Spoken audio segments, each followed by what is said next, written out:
Hello guys, welcome to my channel simplified classes. मैं हूं doctor निशा और आज हम पढ़ने जा रहे हैं क्लास 9th साइंस का 5th chapter, that is the fundamental unit of life. इसमें इट मीन्स हमें पढ़ना है कि फंडामेंटल यूनिट ऑफ लाइफ क्या है, इसके बारे में हमें स्टडी करनी है। While examining a thin slice of cork, the Robert Hooke saw the cork resemble the structure of the honeycomb consisting of the many little compartment। तो क्या किया था रॉबर्ट हुक ने? थिन स्लाइस ऑफ कॉक लिया था। उसने क्या देखा बच्चों? उसमें छोटे छोटे लिटिल कंपार्टमेंट देखे। ठीक है। द कॉक is a substances which come from the bark of the tree. आप समझ में आए ये कॉक क्या है? तो कॉक क्या है? एक वैसे सब्सटेंसेस है जो कि बार्क ऑफ ट्री से लेते हैं। This was in the year 1665 when the Hooke made this chance observation through a self-designed microscope। तो उसने कैसे ऑब्जर्व किया? अपने सेल्फ डिजाइन माइक्रोस्कोप से ऑब्जर्व किया इस चीज को। The Robert Hooke called these boxes cells। तो रॉबर्ट हुक इन बॉक्सेस को क्या कहता है बच्चों? सेल्स उसने नाम दिया। इन छोटे छोटे जो लिटिल लिटिल बॉक्सेस थे उनको सेल्स नाम दिया। The cell is a Latin word for little room. तो सेल का मतलब क्या हो गया लैटिन वर्ड में? Little room. This may seems to be very small and insignificant incident but it is very important in the history of science. ठीक है, बहुत ज़्यादा इंपॉर्टेंट है साइंस की हिस्ट्री के लिए। This was the very first time that someone has observed that the living things appear to consist of separate unit. The use of word cell to describe the unit is being used till the day in biology। तो cells के बारे में हम even अब तक पढ़ते आ रहे bio में, तो ये बहुत ज़्यादा इंपॉर्टेंट है cells के बारे में। इसके बारे में हम डिटेल स्टडी करेंगे हम आगे।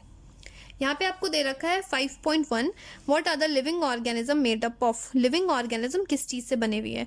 यहाँ पे एक आपको एक्टिविटी 5.1 में दिया हुआ है। ये आप स्कूल में भी अपने एक्टिविटी ये करेंगे, इंपॉर्टेंट है काफ़ी है, इसलिए ध्यान से देखिएगा। Let us take a small piece from an onion bulb. आप अनियन बल्ब से एक स्मॉल पीस आप ले लीजिए। With the help of a pair of forceps we can peel off the skin called epidermis from the concave side of the onion. आपको क्या बोल रहा है कि कनकेव साइड से या फिर इनर साइड से आप आउटर लेयर को या पिल को आप निकाल लें। अब आपको ध्यान रखना है, कंफ्यूज नहीं होना कि कनकेव एंड कन्वेक्स क्या होता है। सपोज करिए ये आपका एक अनियन पिल है, ठीक है, तो कनकेव कौन सा साइड होगा? ये वाला साइड। ठीक है, केव जैसे गुफा होता है ना, केव मतलब गुफा, तो इस तरीके से आप याद रखेंगे ये आपका केव साइड है। So that's why this is a concave and this one is a convex. ठीक है, याद रहेगा। This layer can be put immediately on a watch glass containing water. तो उस अनियन पिल को क्या करना है? आपको वॉच ग्लास में डालना है जिसमें थोड़ा सा पानी पहले से प्रेजेंट हो। This will prevent the peel from getting folded and getting dry. तो अब आप पूछोगे ना कि आप वॉच ग्लास में रख रहे हो तो उसमें वाटर क्यों रख रहे हैं? ताकि उसे फोल्ड ना हो, और दूसरा बोल रहा है कि आपको ड्राई ना हो। What do we do with this peel? तो इस पिल का तो हमने निकाल दिया, लेकिन इस पिल को करना क्या है? Let us take a glass slide. आपने एक ग्लास स्लाइड ले लिया। Put a drop of water on it and transfer a small piece of the peel from the watch glass to the slide. क्या करना है आपको? स्लाइड में थोड़ा सा वाटर रखना और आपको ट्रांसफर करना है वॉच ग्लास से, आपको ग्लास स्लाइड में आपने ट्रांसफर कर दिया। Make sure that the peel is perfectly flat on the slide. आपको ध्यान रखना है जो भी आपने पील डाला है, अनियन पील जो भी आपने पार्ट लिया है, वो आपका फ्लैट होना चाहिए, कहीं पे भी फोल्डेड नहीं होना चाहिए।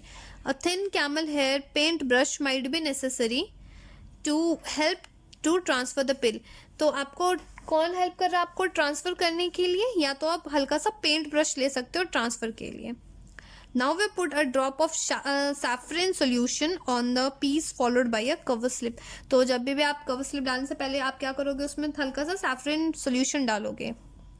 To take care, avoid air bubble while putting the cover slip with the help of mounting needle।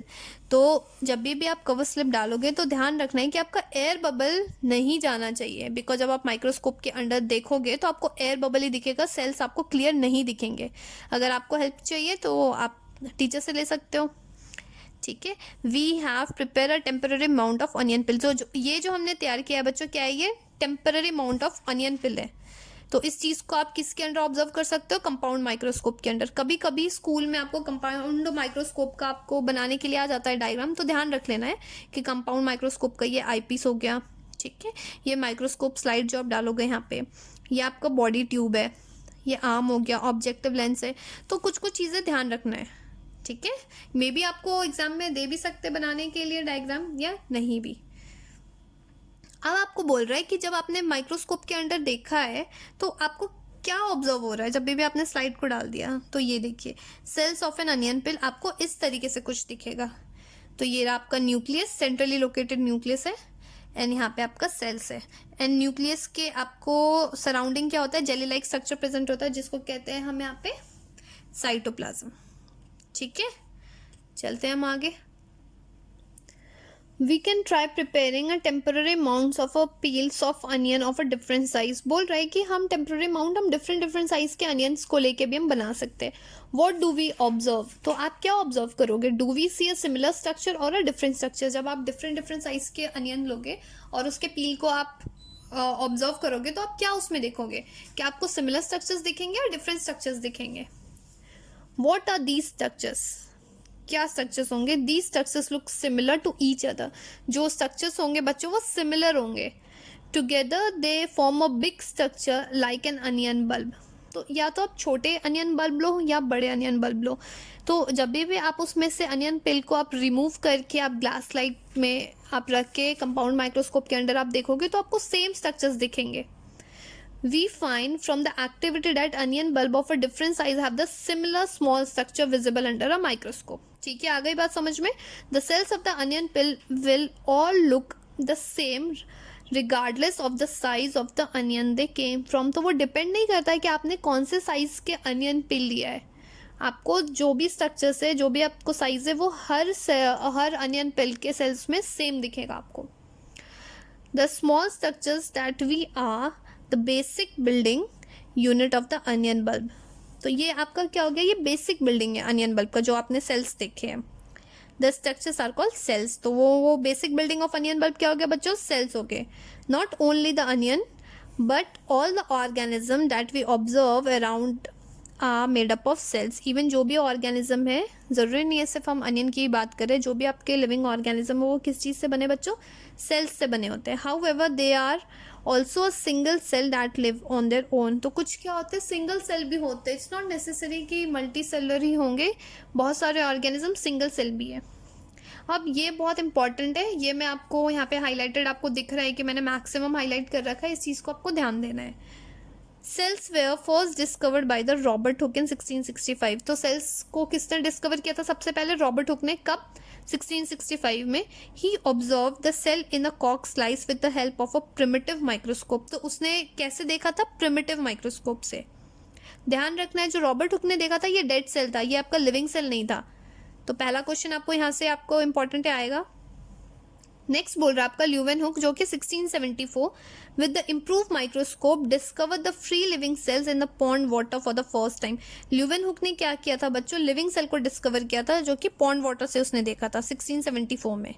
समझ में आ गया। डेड सेल आपको रॉबर्ट हुक ने किया है, लिविंग सेल ल्यूवेन हुक ने किया है। उसके बाद आता है रॉबर्ट ब्राउन 1831 में, who discover the nucleus in the cell. जो सेंट्रली लोकेटेड अभी हमने पीछे देखा है वो आपका न्यूक्लियस होता है, जिसको किसने डिस्कवर किया था, रॉबर्ट हुक ने 1831 में। नेक्स्ट आपका बोल रहा है Purkinje in 1839 coin the term protoplast for the fluid substances of the cell. तो पुरकेंजी ने 1839 में आपको टर्म दिया था प्रोटोप्लाज्म, जो भी आपका फ्लूइड सब्सटेंसेस प्रेजेंट है सेल्स के अंदर। ठीक है, समझ में आ रहा है यहाँ पे आपको कितने सारे साइंटिस्ट आपको आ गए। उसके बाद बच्चों बोल रहा है यहाँ पे बहुत इंपॉर्टेंट है सेल थियरी। ठीक है, तो सेल थियरी क्या बोलता है, that all the plants and animals are composed of cell and that the cell is the basic unit of life. जो भी हमारे प्लांट्स एंड एनिमल्स है वो सेल से बने हुए हैं, पहला। और दूसरा बोल रहा है कि सेल हमारा बेसिक यूनिट ऑफ लाइफ है। इसको किसने दिया था, दो बायोलॉजिस्ट ने दिया था, स्क्लेडन जो कि 1838 एंड स्वान 1839 में। इन दोनों ने मिलकर सेल थियरी दी थी। बट सेल थियरी में कुछ और इम्प्रूवमेंट किया किसने, वर्च्यू ने। कब, 1855 में, by suggesting that all the cells arises from pre existing cell. उसने एक लाइन और ऐड किया है कि ठीक है, आप जो दो चीज़ें बोल रहे हो सेल थियरी में कि प्लांट एंड एनिमल आपको सेल से बने हुए, और दूसरा बोल रहा है कि सेल हमारा बेसिक यूनिट ऑफ लाइफ है, उसमें बोल रहा है वर्च्यू इसमें एक और चीज़ ऐड करने के लिए, दैट जो भी सेल्स आ रहे हैं वो प्री एग्जिस्टिंग सेल्स से आ रहे हैं। Okay With the discovery of the electron microscope in 1940, it was possible to observe and understand the complex structure of the cell and its various organelles. तो जब भी इलेक्ट्रॉन माइक्रोस्कोप आपका 1940 के बाद बहुत सारे आप complex structures and various cell organelles आप इजीली आप देख सकते हो. The invention of the magnifying lenses led to the discovery of microscopic world. तो जब भी आपका ये मैग्नीफाइंग लेंस आ गए, इसके इन्वेंशन हो गई, उसके बाद माइक्रोस्कोपिक वर्ल्ड की आप डिस्कवरी ईजिली आप कर सकते हो और आराम से होने लग गई. अब यहाँ पे बात कर रहा है, it is now known that a single cell may constituent a whole organism as an amoeba. Single cell organism जो एक सेल से बने हुए हैं, उनका एग्जाम्पल क्या है? Amoeba, chlamydomonas, paramecium, bacteria. तो आपको क्वेश्चन अगर पूछेगा बच्चों कि सिंगल सेल ऑर्गेनिज्म क्या है, तो आप बताओगे amoeba, chlamydomonas, paramecium and bacteria. These organism are called unicellular. तो इन ऑर्गेनिज्म को हम क्या बोलते हैं स्टूडेंट्स? यूनिसेलुलर. क्यों? क्योंकि यूनि का मतलब होता है सिंगल एंड सेलुलर का मतलब सेल्स.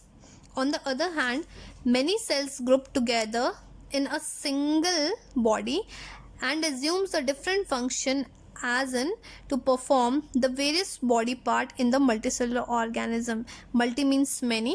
तो क्या हो गया आपको? यहाँ पे तो हमने यूनिसेलुलर की बात कर ली, तो दूसरा आपको बोल रहा है मल्टी सेलुलर. इट मीन्स हमारे बॉडी के डिफरेंट फंक्शन को कैरी आउट करने के लिए हमारे डिफरेंट बॉडी पार्ट्स में डिफरेंट सेल्स है. तो बहुत सारे सेल्स से अगर बॉडी बनी है, सो दे आर मल्टी सेलुलर. जैसे आपको एग्जाम्पल दे रहा है, फंजाई दे रहा है, प्लांट्स एंड एनिमल्स. आपको बोल रहा है और भी लिस्ट ऑन करने के लिए. Okay, every multi cellular organism has come from a single cell. ये हमें पता है कि इवन हम है, जैसे फॉर एग्जांपल हमें ले रहे हो मल्टी सेलुलर, तो ये भी कहाँ से आए? सिंगल सेल से आए. क्योंकि हमने देखा है यहाँ पे वर्च्यू ने बोला था कि जो भी सेल्स है वो प्री एग्जिस्टिंग सेल से आ रहे हैं. हाउ? कैसे? तो cells divide to produce the cells of their own kind. Cell क्या कर रहे हैं? डिवाइड कर रहे हैं, अपने जैसा और सेल्स बना रहे हैं. All cells does come from pre-existing cells. तो जो सेल्स हो रहे कहाँ से आ रहे हैं? प्री एग्जिस्टिंग सेल से आ रहे हैं. ठीक है. Some organism can also have a cells of the different kinds. अलग अलग टाइप के हमारे सेल्स प्रेजेंट है. Look at the following picture.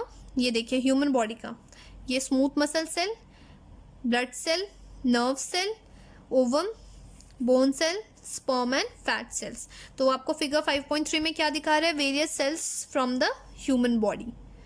Okay guys, तो आ गए हम नेक्स्ट पेज पे. The shape and the size of the cells are related to the specific function they perform. बोल रहा है जो शेप एंड साइज है सेल्स का, वो आपको किससे रिलेट करता है? उनके फंक्शंस पे डिपेंड करता है. Some cells like amoeba have changing shapes. तो अमीबा का क्या, आपके कुछ सेल्स में क्या जैसे फंक्शंस है या ऑलरेडी प्रेजेंट है कि वो अपने शेप को चेंज कर सकते हैं. In some cases the cell shape could be more or less fixed and peculiar for the particular type of cells. कुछ सेल्स के क्या होगा? पर्टिकुलर आपके शेप है और उनका फंक्शन है. जैसे आपका एग्जाम्पल है, आपका nerve cell has a typical shape. तो नर्व सेल अपना शेप को चेंज नहीं कर सकता, उसका एक टिपिकल शेप पहले से ही है. Each living cell has a capacity to perform a certain basic function that are characteristics of all the living form. तो हर living cells के capacity है कि वो different functions कर सकता है. Okay? How does a living cell perform these basic functions? ठीक है, cells तो basic function कर सकता है, but कैसे? How? क्या है उसमें ऐसा जो वो खुद से एक single cell होने के बावजूद वो सारे काम कर सकता है. We know that there is a division of labor in the multicellular organism such as a human being. This means that a different part of the human body perform a different function. इसका मतलब ये होता है कि हमारे हर body का different part different function कर रहा है. जैसे आपको बोल रहा है कि the human body has a heart to pump blood. Human body का काम क्या है? आपके ह्यूमन बॉडी में हार्ट प्रेजेंट है, उसका काम क्या है? पंप करना ब्लड को. स्टमक का काम क्या है? Digestion of food. तो similarly the division of labour is also seen within a single cell. तो इसी वजह ऐसे ही आप सिमिलरली देख सकते हो कि सिंगल सेल में आपका डिविजन हो रहा है. In fact each such cell has got a certain specific component within it known as a cell organelles. तो हर सेल्स के अंदर एक component प्रेजेंट होता है, उनको हम क्या बोलते हैं? स्पेसिफिक components को हम क्या बोलते हैं दोस्तों? ऑर्गेनल्स बोलते हैं. Each kind of cell organelles perform a special function. तो जितने भी आपके सेल ऑर्गेनल्स हैं सबके अलग अलग फंक्शंस हैं। जैसे आपको बोल रहा है फंक्शन क्या हो गया आपको, making of new material in the cell, या आप न्यू मटेरियल को बना रहे हो, या फिर clearing up the waste material from the cell and so on. तो ये फंक्शंस हो गए आपके सेल ऑर्गेनल्स के। The cell is able to live and perform all this functions because of the cell organelles. अब आप पूछोगे कि ये सेल्स अपना काम ये कैसे कर रहे हैं इतने सारे, because of that cell organelles. These organelles together constitute a basic unit called the cell. तो ये सेल्स ऑर्गेनल्स क्या बना रहे हैं आपका, बेसिक यूनिट सेल्स को बना रहे हैं। It is interesting that all the cells are found to have the same organelles no matter what their function is or what the organism they are found in। ये बोल रहा है कि आपको ये जानकर बहुत इंटरेस्टिंग लगेगा कि जो भी आपके सेल्स है सब में सेल ऑर्गेनल प्रेजेंट होते हैं, वो डिपेंड नहीं करता वो सेल्स कहाँ प्रेजेंट है और किस ऑर्गेनिज्म में प्रेजेंट है। ठीक है बच्चों, 5.2 हम कैरी ऑन करते हैं अपने नेक्स्ट वीडियो में।